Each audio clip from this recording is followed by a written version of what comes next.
장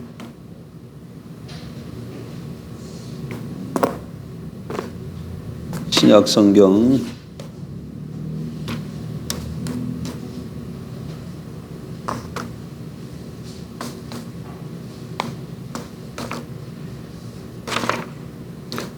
5장 18절.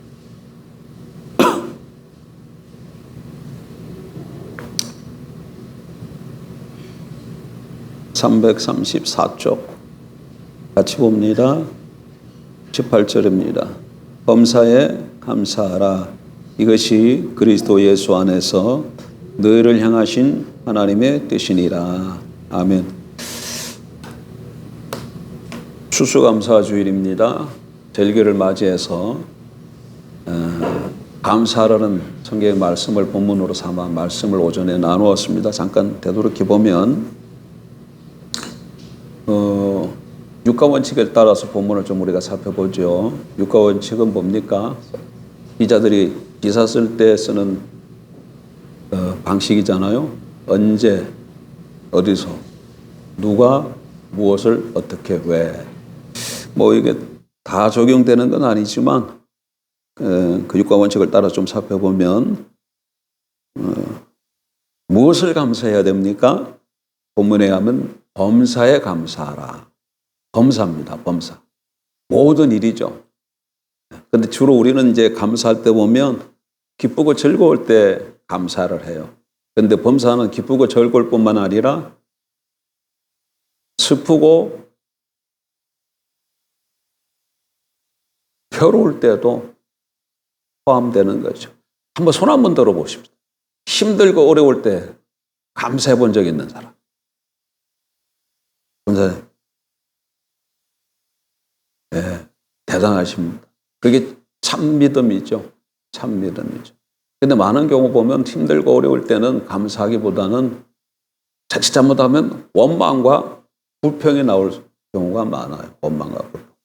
그건 뭐 이스라엘 역사를 보면 단방할 수 있죠. 단방할 수 있어요. 근데 힘들고 어려울 때도 여러분 좀 어떤 경우는 이해가 안 될지라도 좀 감사 한번 해보십시오. 그러면 또 감사가 되어집니다. 어떻게 감사해야 됩니까? 범사에 감사하라. 이 말은 외적 행위에 대한 것이라기보다는 내적 태도에 관계된 것이라 말씀드렸죠. 위에 쉬지 말고 기도하라. 이 말을 쉬지 말고 기도하라 그러니까 계속해서 눈 감고 기도만 해야 된다. 이렇게 이해하면 곤란한 것이죠. 늘 이 말을 어떻게 해야 됩니까? 늘 하나님을 의지하면서 기도하는 태도로 살아라. 이 말이 바르게 해석하는 것 아니겠습니까? 그럼 밑에 16절도 범사에 감사하라. 이 말은 늘 우리 마음이, 우리 자세가 하나님과 이웃에 대해서 감사하는 그런 자세로 살아라. 그렇게 보는 것이 합당할 것입니다. 그럼 누가 감사해야 됩니까? 그리스도 예수 안에서 너희를 향하신, 이렇게 너희라고 말씀하고 계시기 때문에 너희는 데살로니가 교회죠. 데살로니가 교회. 그러니까 신약 성도들이에요. 곧 저와 우리 모든 그리스도인들에게 하시는 말씀입니다. 그래서 우리 모두가 다 한 사람도 빠짐없이 범사에 감사하는 삶이 성도의 삶인 것을 볼 수 있습니다. 왜 감사해야 됩니까? 이것이 그리스도 예수 안에서 너희를 향하신 하나님의 뜻이니라 이렇게 말씀하시기 때문에 범사에 감사하는 것이 하나님의 뜻이라고 말씀하고 계시다는 것이죠. 그래서 우리가 감사해야 된다. 특별히 글이 명령형으로 되어 있어요. 명령형으로. 명령한다는 얘기는 우리가 어떻게 해야 된다는 거예요? 순종해야 된다. 그 얘기죠. 그래서 본문을 통해서 이렇게 우리가 좀 살펴봤고요. 근데 사실 범사에 감사하는 삶이 쉽지가 않아요. 어떻게 보면 비현실적인 말씀이에요. 그럼 어떻게 하면은 실질적으로 이렇게 좀 감사하면서, 범사에 감사하면서 살 수 있을까? 그걸 우리가 좀 살펴봐야 되는데, 오전에 하나만 살펴봤어요. 첫째 뭐였습니까? 어떤 것도 당연시하지 말아라는 거야. 어떤 것도. 그냥 무시할 경우가 많아요. 아침에 식탁에 앉으면 아내가 밥을 차려주잖아요. 그냥 당연하게 밥을 먹잖아. 그 당연히 하면 안 되는 거잖아. 당연히 하면. 그래가지고 어쩌다가 한번 설거지하면 유세를 떱니다. 목에 힘을 팍 주면서 날짜에 동그라미 딱 쳐놔. 설거지한다. 누가 꼭 그랬나 보네. 이게 작은 것 하나라도 어떻게 한다고? 감사하라. 작은 것 하나도 당연시 하면 안 된다. 오늘 하루 살아가는 오늘 우리는 당연하게 생각하지만 어제 죽은 사람은 오늘 어떻게 했다고요? 오늘이 소망이었어. 간절히 바라는 소망이었어. 그에게는 어느 것도 하나도 그냥 무시할 수 없는 것이라는 것을 우리에게 깨우쳐 주는 거죠. 자, 실질적으로 우리가 감사하며 살려면 이렇게 어느 것도 당연시하지 말아야 될 뿐만 아니라 두 번째, 요구하는 마음을 버려야 합니다. 요구하는 마음. 당연시하는 것이 수동적이라면 요구하는 마음은 능동적이죠. 이것은 감사의 마음을 죽일 뿐만 아니라 여러분 불평과 분노를 조장합니다. 이것은 지극히 자기중심적인 사고의 결과입니다. 요구하는 마음은 말이나 행동으로 나타날 수도 있고 그냥 내 마음속에 잠재일 수도 있습니다. 이것은 뭡니까? 당신은 내게 이렇게 해줘야 돼. 이런 생각이나 이런 말이잖아요. 그러다가 자기가 기도한 대로 이루어지지 않으면 그 다음에 어떻게 되겠습니까? 원망하고 불평하는 것이죠. 네. 어떤 사람이 중국집에서 일하게 되었는데 그 중국 사람이 낚시를 가가지고 고기를 많이 잡아왔어요. 그랬더니 거기서 일하는 그 한국 사람이 그 사람이 저렇게 고기를 많이 잡아왔으니까 나도 좀 주겠거니 줄 거야. 그런 생각을 했어요. 그런데 일을 마치고 가는데 주인이 중국 사람이 고기 한 마리를 줬어요. 그 한 마리도 공짜로 준 거잖아요. 근데 그 한 마리를 가져가면서 이 사람이 아이고 중국 뗀 놈들은 어쩔 수가 없어. 이러면서 간다.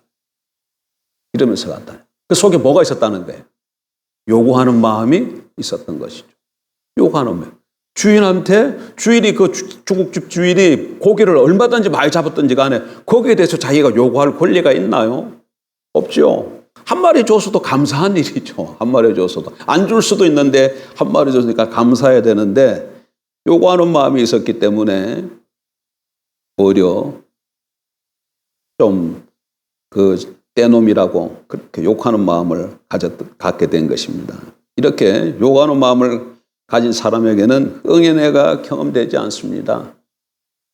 부모니까 내게 이런 것 저런 것 해줘야 돼. 또 친구니까 이런 것 저런 것 해줘야 돼.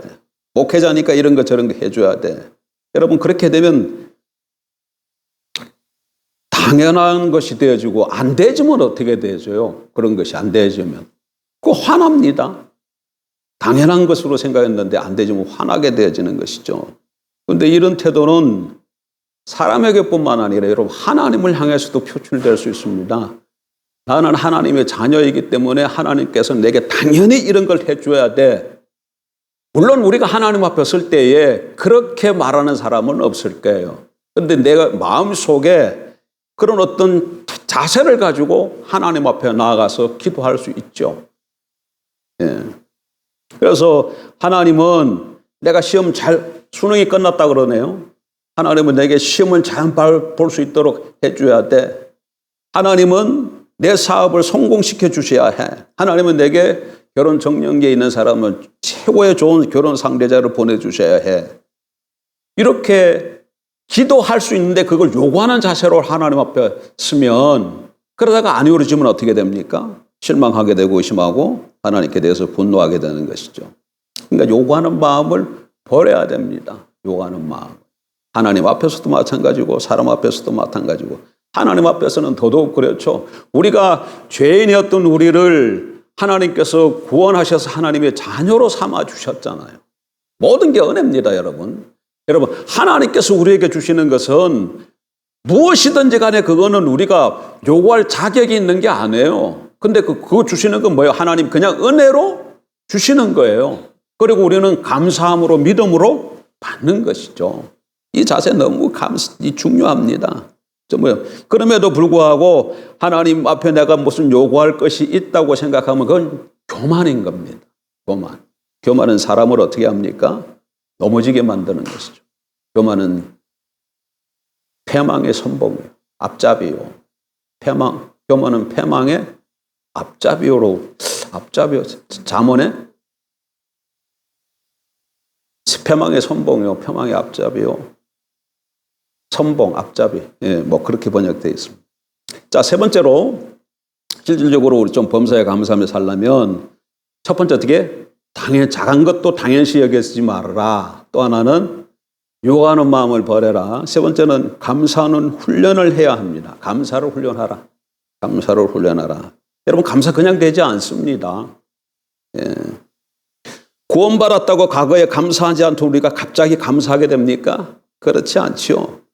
인생을 살아가면서 깨닫게 되지는 진리는 가치가 있는 것은 저절로 되어지지 않는다는 거예요. 여러분, 사랑 한번 생각해보세요. 사랑. 하나님 우리에게 서로 사랑하라 그랬는데 그 사랑 저절로 되어집니까? 저절로 잘 되어지지 않습니다. 예. 많은 노력과 훈련이 필요해요. 관계도 마찬가지고요. 관계도 저절로 잘 되질 않아요. 관계를 발전시키기 위해서 투자해야 되고 희생해야 되고 애써야 합니다. 때로는 참고 인내하고 대화하고 여행도 같이 다니고 이렇게 하면서 관계가 점점 쌓여져 가는 것이죠. 마찬가지로 감사도 어떻게 하다고요? 훈련해야 돼. 훈련해야 돼. 구약에 보게 되면 아주 유명한 절기 3개가 있잖아요. 그건 뭡니까, 여러분? 구약의 유명한 절기 3개. 유월절과 오순절 맥추절이죠. 오순절 맥추절과 또 수장절과 장막절, 초막절 이런 게 같은 거죠. 수장절은 장막절, 초막이 똑같은 게 장막절 같은 거예요. 이게 3대 절기인데 이 절기는 기본적으로 하나님께서 이스라엘 백성들에게 감사하라는 훈련의 기회로 주신 거예요. 6월절 뭡니까? 애굽에서 하나님께서 그들을 구원해내신 것을 기념해서 지키는 절기잖아요. 오순절, 맥추절 뭐예요? 광야에서 그들에게 하나님께서 먹은 것을 주신 것이잖아요. 일용할 양식을 주시고 첫 추수 한 거. 그 다음에 초막은 광야에서 하나님께서 그들을 보호해 주신 거. 그런 것을 기념해서 지키는 절기입니다. 예. 그래서 우리는 의도적으로 이런 좀 감사하는 훈련을 해야 합니다. 그러다 보면 점점 감사하는 사람으로 변해가게 되는 거죠. 하나님께서 우리를 구원해 주신 것에 대해서 감사하고 날마다 일용할 양식을 주신 것에 대해서 감사하고 지금까지 나를 보호하고 지켜주시고 이 시간까지 인도해 주신 하나님께서 감사하고 이런 것들을 자꾸 훈련하고 표현할 때 더 감사가 풍성히 우리 삶 가운데 나타날 줄 믿습니다. 여러분, 우리는 지금 연보 드릴 때 헌금할 때에 우리는 뒤에 헌금궤에 넣잖아요. 헌금궤에 넣을 때 여러분 어떻게 넣습니까? 그냥 쓰고 그냥 이렇게 탁 집어 넣나요? 어떻게 넣나요? 그거 써서 이제 헌금 봉투에 예물을 넣고 넣을 때에 속으로 좀 하나님 감사합니다 하는 그런 마음을 갖고 속으로 그런 기도를 하고 좀 넣으십시오. 그냥 아무 생각 없이 넣지 말고 그 마음을 좀 담아서 이렇게 자꾸 이런 표현을 하고 연습을 하고 그럴 때 그게 우리가 몸에 배어져서 그냥 자연스럽게 나오게 되는 것이죠. 자연스럽게. 서구 사람들은 이게 감사가 어렸을 때부터 이렇게 자꾸 배우고 하다 보니까 그게 몸에 배니까 조금만 이렇게 해서도 땡큐라 그러고 조금만 남에게 무슨 해를 끼친 것 같으면 I am sorry라고 그러잖아요. 그게 이제 몸에 배니까 저절로 나오는 거죠.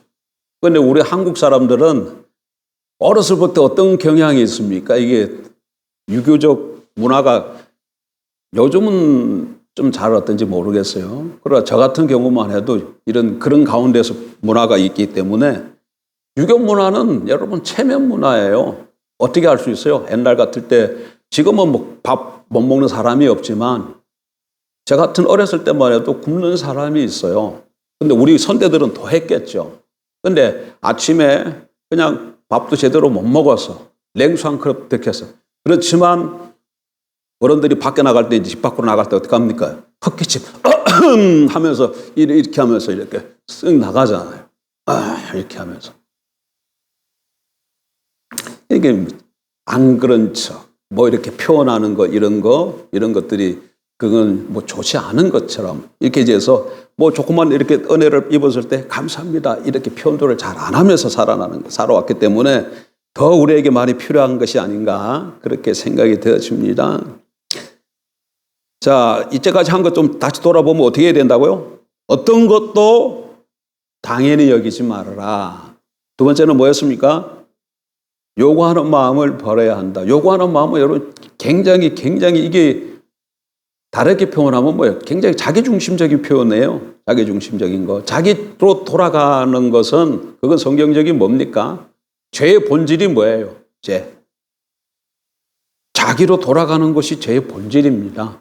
죄 그러면 법을 어긴 것, 법을 어김. 선악과 따먹지 말라 그랬는데 선악과를 따먹었잖아요. 법을 어긴 것이잖아요. 근데 본질은 뭐예요? 왜 따먹었어요? 누구 때문에 따먹었어요? 자기 때문에 따먹었어요. 자기가 하나님처럼 되려고. 그래서 죄의 본질은 자기 중심이에요. 자기 주장하는 것이에요. 이게 자기 중심, 자기 주장하는 것이 뭘로 나타난다고요? 하나님과 사람에 대해서 요구하는 것으로 나타난다는 얘기예요. 모든 존재는 하나님을 위해서 존재하는데 하나님께서 세상 모든 만물을 지으셨잖아. 그래서 모든 만물은 누굴 위해서 있는 겁니까? 창조주를 위해서 있는 겁니다, 여러분. 창조주를 위해서 있는 거예요. 근데 많은 타락한 이후에 모든 사람들이 다 자기로 돌아갔기 때문에 자기를 중심으로 해서 모든 것이 존재해. 그러다 보니까 하나님도 자기를 위해서 존재하시는 분이야. 그게 어떻게 나타나요? 하나님 앞에 우리가 빌고 구하지만 어떻게 한다 이거? 내 일에 도와달라고. 내가 하는 일에 하나님이 도와주셔서 내 모든 일이 해결되게 해달라고. 그럼 하나님이 어떻게 되는 거예요? 하나님 나의 수단이 되는 것이죠. 하나님이 목적이 되는 것이 아니라 하나님이 수단이 되는 것이죠. 이건 자기로 돌아가서 하나님과 자기 관계 속에서 하나님을 앞에 서기 때문에 그런 자세를 가질 수밖에 없어요. 그래서 요구하는 마음이 이건 굉장히 자기중심적이다. 세 번째는 뭐였다고요? 감사를 좀 훈련해야 된다. 가치 있는 모든 것은 저절로 이루어지는 것이 없다. 뭐 감사뿐만 아니라 사랑이라든지 그 외 다른 모든 것들도 가치 있는 일은 훈련해야 됩니다. 마지막으로 범사에 감사하고 살려면 어떻게 해야 되는가? 긍정적인 측면을 좀 보려고 해야 합니다. 긍정적으로. 사물을 볼 때 긍정적으로 좀 보려고 노력해야 된다는 거예요. 이 세상 모든 일에는 동전의 양면처럼 양면성이 있습니다. 양면성. 그러니까 어두운 면이 있으면 밝은 면이 있고 또 부정적인 면이 있으면 긍정적인 면이 있죠. 그게 분명히 양면이 있다는 얘기예요. 근데 어려움을 당했을 때 우리가 그 어려움의 어두운 면에 더 초점을 맞출 경우가 많다는 거죠. 어려움을 당했을 때 부정적인 면을 더 초점을 맞출 수 있다는 얘기예요. 그렇게 되면 어떻게 됩니까? 어려움이 더 어려워지고 그렇게 되어지는 거죠. 그러니까 불쾌한 일, 어려운 일을 당할수록 그것에 긍정적인 면은 없는가 살펴볼 필요가 있다는 거예요. 물론 쉬운 일은 아닙니다. 그러나 기도하면서 우리 시각이 좀 넓혀달라고 하나님께 구해야 돼요. 매트 헬리라는 그 성경학자가 있는데 주석도 나와 있죠. 매트 헬리 주석. 그런데 이분이 어느 날 강도를 당했어요. 강도. 끔찍한 일이잖아요. 그런데 강도를 당하고 하나님 앞에 4가지로 감사를 했어요. 무슨 일에 감사했다고? 강도 만났는데 4가지로 감사를 했어요. 왜 4가지를 했는데 그 내용을 좀 살펴보면 이제까지 한 번도 강도를 당하지 않았다는 거에 대해서 처음으로 강도를 당했기 때문에 이제까지 한 번도 강도를 당하지 않은 거에 대해서 먼저 감사하고 두 번째는 지갑은 빼앗겼는데 목숨은 빼앗기지 않았다는 것에 대해서 감사하고 세 번째는 가진 것 지갑 빼앗겼으니까 가진 것 다 잃었지만 지갑 안에 별로 든 것이 없어서 그래서 감사하고 네 번째는 자기가 강도질을 하지 않고 강도질 당한 것으로 인해서 감사했다고 합니다. 그러니까 강도를 당한 그거에 대해서 그 측면, 부정적인 측면만 보면 내가 왜 강도를 당해야 되지? 왜 하나님께서 내게 이런 현실을 주셨나? 이렇게 하게 되면 실망하게 되고 낙심할 수 있게 되는데 오히려 그 강도를 당한 무슨 측면을 바라본 거예요? 그 강도를 당한 그에게서 부정적인 측면만 바라본 게 아니라 긍정적인 측면을 바라봤을 때 오히려 뭐가 나왔다는 얘기입니까? 감사가 나왔다는 얘기죠. 예. 이렇게 우리도 긍정적인 면을 보려고 노력하다 보면 늘 감사하며 살아갈 수 있게 됩니다. 그리고 긍정적인 면을 보려고 노력하다 보면 궁극적으로 우리를 사랑하시고 신실하신 하나님의 모습과 대면하게 되어 있습니다. 긍정적인 면을 자꾸 보려다 보면. 이 세상에서 여러분 한번 좀 생각해 보세요. 우리에게 일어날 수 있는 가장 부정적이고 가장 어둡고 가장 최악의 일이 있다면 그게 뭐겠습니까? 가장 부정적이고 가장 최악이다. 그리고 가장 어려운 일이라면 우리에게 일어나는 일 중에 있다면 그게 뭐겠어요? 인생의 가장 근본적인 일이 뭐예요? 죽음이잖아요, 죽음. 죽음보다 더 가장 근본적인 문제는 없습니다. 가장 최악입니다, 죽는다는 거. 예? 그런데 이 죽음 문제를 그리스도인들은 어떻게 한 사람들이에요? 우리는 해결받은 사람들이잖아요. 여러분, 죽음 문제를 해결받았다는 것을 여러분 믿으십니까? 죽음이 나와 상관없다는 걸 여러분 아십니까? 죽음이 나와 상관없어요. 예수 그리스도 믿고 영접했습니까? 그러면 죽음 문제로부터 우리는 벗어난 사람이에요. 죽음에서 벗어났다. 그 얘기는 죽음은 무엇으로부터 우리에게 오는 거죠? 죄를 범하면 법이 어떻게 그걸 정죄라고, 정죄라면 죄값으로 사망이 떨어지는 것이죠. 그런데 죽음 문제가 해결되었다. 그 얘기는 죄 문제가 해결됐다는 얘기고, 죄 문제가 해결됐다는 얘기는 법 문제가 해결됐다는 얘기예요. 그래서 예수 그리스도 믿고 영접한 사람들은 죄와 사망과 법으로부터 벗어난 사람들이에요. 여러분, 법이라고 했을 때 이 법은 무슨 법이에요? 하나님의 율법을 얘기를 하는 겁니다. 율법에서 벗어났어요.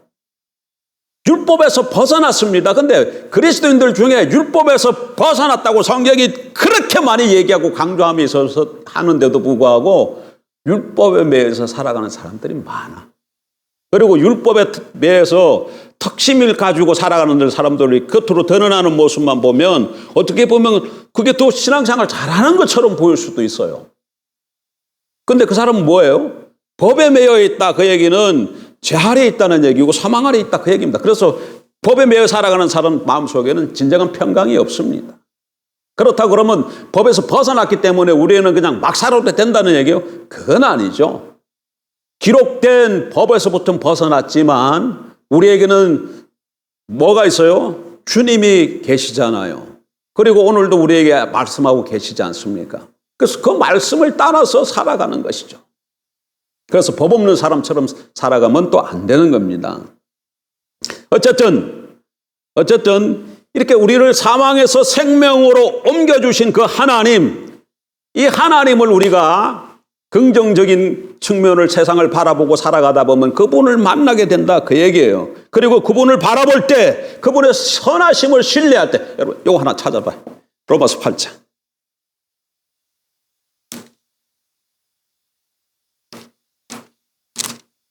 그분이 뭐라고 말씀하시는가 좀 한번 보세요. 힘들고 어려운 일 당했을 때 꼭 이 말씀 구절을 좀 기억하십시오. 로마서 8장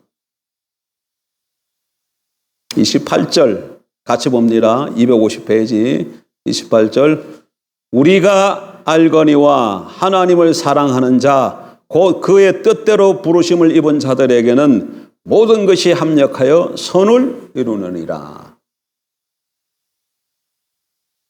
우리가 알거니와 하나님을 사랑하는 자, 하나님을 사랑하는 자는 어떤 사람이에요? 곧 그의 뜻대로 부르심을 입은 자들이에요. 그들에게는 모든 것이 합력해서 뭘 이룬다? 선을 이룬다. 성경이 이렇게 말씀합니다. 하나님을 사랑하는 자, 곧 뜻대로 그의 뜻대로 부르심을 입은 자들에게는 성도들에게는 모든 것이 합력하여서 뭘 이룬다? 선을 이룬다. 했을 때 여기 모든 것에는 좋은 것, 기쁜 것 그것만 있습니까? 모든 것 속에는 나쁜 것, 낙심될 만한 것, 좌절시키는 것 그런 것들도 다 있는 것이죠. 근데 그 모든 것들이 합력해서 뭘 이룬다? 선을 이룬다. 선을 이룬다. 그래서 어떤 현실과 어떤 사건 앞에서도 모든 것을 협력하여 선을 이루신 하나님을 바라볼 때 감사가 나오게 돼요. 감사가 나. 코리 텐 붐 여사 얘기를 제가 가끔씩 했었죠, 옛날에. 네덜란드 사람인데 2차 대전 때 잡혀가지고 포로 수용소, 아주 포로 수용소 갔는데 어느 날 아주 이렇게 포로 수용소 이쪽에 이렇게 옮기겠는데 가장 최악의 포로 수용소로 이렇게 언니하고 끌려갔어요. 근데 이 사람들은 신실한 사람들이라 그 속에서도 이렇게 기도하고 성경을 보고 그랬는데 그곳의 특징은 사람들도 많을 뿐만 아니라 빈대가 들끓어, 빈대가. 그래서 어느 날도 아침같이 이게 성경을 보는데 우리가 읽었던 본문, 데살로니가전서 5장 그 본문을 이렇게 보게 됐는데 그 본문을 언니랑 같이 읽다가 언니가 멈추면서 우리 현실의 상황에 범사에 감사하라니까 우리 범사에 한번 감사해보자. 그리고 성경 읽다가 중단하고 하나님 앞에 이것저것 대해서 감사를 하게 되었답니다. 그런데 거기 뭐가 많았다고요? 빈대가 많아서 코리 텐 붐이 언니 그래도 아무래도 이 빈대에 대해서는 내가 아무리 생각해봐도 감사를 못할 것 같다. 그랬더니 언니가 그래도 감사해. 그래서 억지로 감사를 했답니다. 빈대에 대해. 근데 거기서 시간을 좀 지나다 보니까 좀 이상한 게 생겼어요. 모든 수용소마다 이렇게 감시하는 자들이 이렇게 늘 와서 뭘 하는지 보고 그냥 이렇게 때리고 핍박하고 그러는데 거기는 그 감독하는 사람들이 잘 안 온다는 거예요. 그래서 거기서 감독하는 사람들이 안 오니까 자유롭게 기도하게 되고 성경도 뜸도 자유스럽게 보고 물론 빈대도 많아서 힘들지만 그게 왜 감독자들이 잘 안 올까 했더니 빈대 옮을까 봐. 빈대 옮을까 봐 잘 안 온다는 거예요. 그러니까 빈대가 뭐예요? 감사거리죠.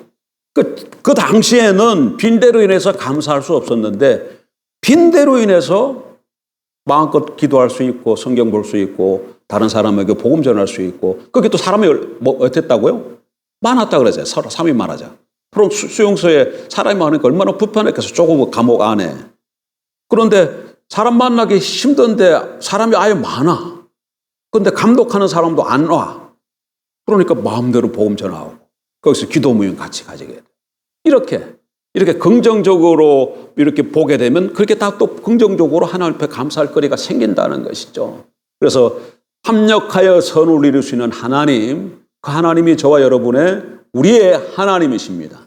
그래서 어떤 상황 속에서도 그 하나님을 신뢰하면서 이렇게 모든 양면에 있는 것을 알고 시각을 넓혀서 긍정적인 어렵고 힘든 가운데 있을 때 긍정적인 면을 바라보고 감사하면 참된 감사가 입술에서 나올 뿐만 아니라 현실도 변화될 줄 믿습니다. 자, 말씀을 정리하고 마치겠습니다. 오늘 범사에 감사하라. 이것은 그리스도 예수 안에서 너희를 향하신 뭐라고요? 하나님의 뜻이니라. 예, 범사에 감사하는 것이 우리를 향하신 하나님의 뜻입니다. 그래서 모든 일에 기쁘고 즐거운 일뿐만 아니라 슬프고 힘든 일에도 감사하는 저와 여러분 되길 주의 이름으로 축복합니다. 그리고 이 일이 실질적으로 우리 삶 가운데 일어나기 위해서는 모든 것을 어떤 것도 당연시 하지 말아라. 어떤 작은 것이라 할지라도 당연시 하지 말고 요구하는 마음을 버리고 감사로 훈련하고 긍정적인 면을 보려고. 긍정적인 면은 그냥 보려는 것이 아니라 왜 그렇게 봐야 됩니까? 뭘 기대하면서 합력하여 선을 이루시는 하나님, 그게 성경을 통해서 우리에게 보여주신 하나님의 속성 중 하나예요. 하나님을 사랑하는 자, 그 뜻대로 부르심을 입은 자들에게는 모든 것이 합력하여 선을 이루느니라. 선을 이루시는 하나님, 선을 이루시는 하나님, 그 하나님을 신뢰하면서 나의 현실을 긍정적인 의미를 바라볼 때 감사하게 될 줄 믿습니다. 같이 기도하겠습니다.